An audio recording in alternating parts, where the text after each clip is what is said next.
Water activities can be a great source of fun and exercise, but they also come with risks, especially for children.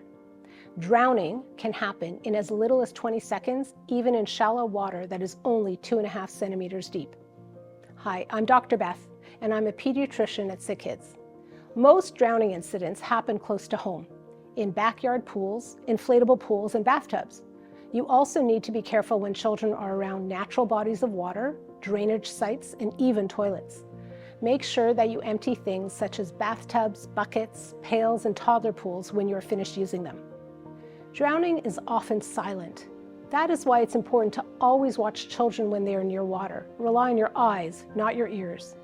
It is important to always have an adult supervise your child when they are near water and to keep young children within arm's reach. It's best if this adult knows basic life-saving skills and cardiopulmonary resuscitation, or CPR, for a baby and a child. If you want to take a life-saving or CPR course, there are many available programs in communities across Canada. Let's talk about 5 important ways you can prevent drowning and promote water safety. 1. Backyard swimming pools.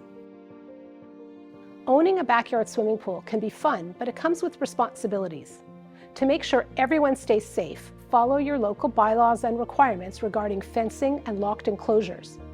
It is important that your child is prevented from entering the pool area directly from the home.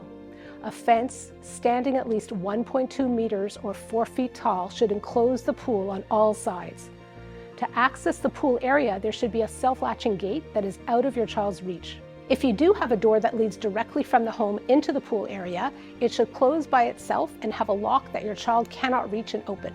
Remember to also keep toys and furniture away from the fence so that your child can't use them to climb over the fence and get into the pool area. When the pool is not in use, place a safety cover over it. If you have a hot tub, keep it covered, enclosed, and locked when not in use. Always keep safety equipment, such as a safety ring with a rope, near the pool. 2. Natural bodies of water. Natural bodies of water, such as rivers, lakes, and oceans, present different challenges as they are not fenced in. It is even more important in these situations to watch your child closely. One thing you can do is to implement a buddy system among older children so that if one of them gets into trouble, then the other one can call for help. Also, make sure your child stays close to the shore and never gets out of your sight. Your child should also be able to see you at all times. Always keep younger children within arm's reach of a supervising adult. 3. Life jackets and personal flotation devices, PFDs. Both life jackets and personal flotation devices are designed to keep your child afloat, but they're slightly different from each other. Life jackets will keep someone afloat and will turn an unconscious person face up in the water. Personal flotation devices will provide buoyancy but may not turn someone face up. No matter which one you choose, make sure that your child's personal flotation device or life jacket meets current safety standards. In Canada, personal flotation devices are only available for children weighing at least 9 kilograms or 20 pounds. There are no approved infant-sized life jackets or personal flotation devices for children under 9 kilograms that meet Canadian safety standards.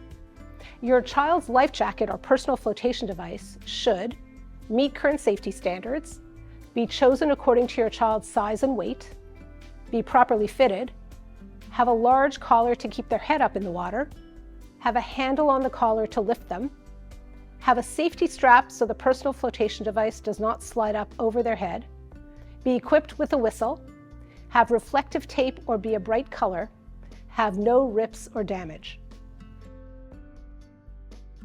Inflatable toys, bathing suits with sewn-in flotation devices, and water wings are not considered safety devices and cannot replace a PFD or life jacket when one is required.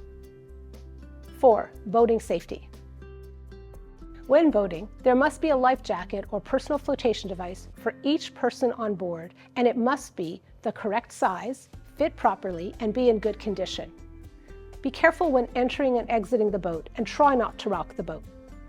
Make sure you and your child keep your arms, legs, and head inside the boat at all times.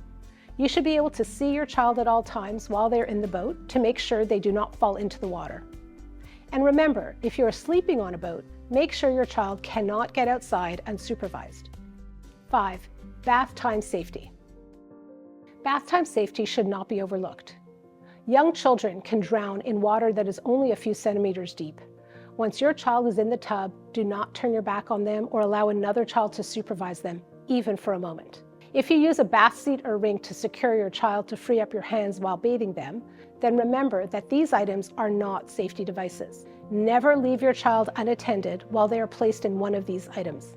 By following these precautions and being vigilant, you can make sure your child has fun in the water while staying safe. As a healthcare professional, I can't say this enough. Never leave children unattended near the water, not even for a moment. And if you can, enroll your children in swimming lessons and water safety programs by the time they are 4 years old. It can save a life. I hope you found this video helpful. Subscribe and visit AboutKidsHealth.ca for more. Thanks for watching. Stay healthy, everyone.